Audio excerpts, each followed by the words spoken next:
Beedi నీడిల్తో wrist దగ్గర sample తీయడం అనేది ఒక పెద్ద టాస్క్.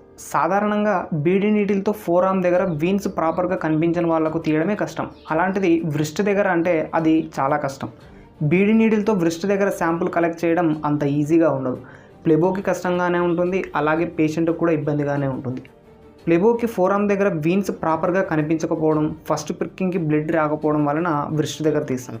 సాధారణంగా పేషెంట్ వ్రిస్ట్ దగ్గర శాంపుల్ తీయించుకోరు, పెయిన్ వస్తుందని.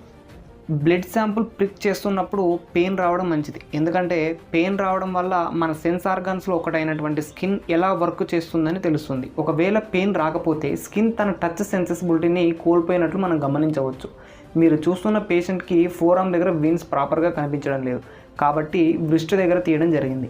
పేషెంట్కి వ్రిస్ట్ దగ్గర తీయాలి అని చెప్పగానే ఆమె శాంపుల్ ఇవ్వను అని చెప్పింది, పెయిన్ ఎక్కువ వస్తుంది అని. ఆమెకున్న డౌట్స్ని అన్నీ క్లారిఫై చేసి ఫస్ట్ ప్రిక్లోనే శాంపుల్ తీయడం జరిగింది. పేషెంట్ హ్యాపీ, మనము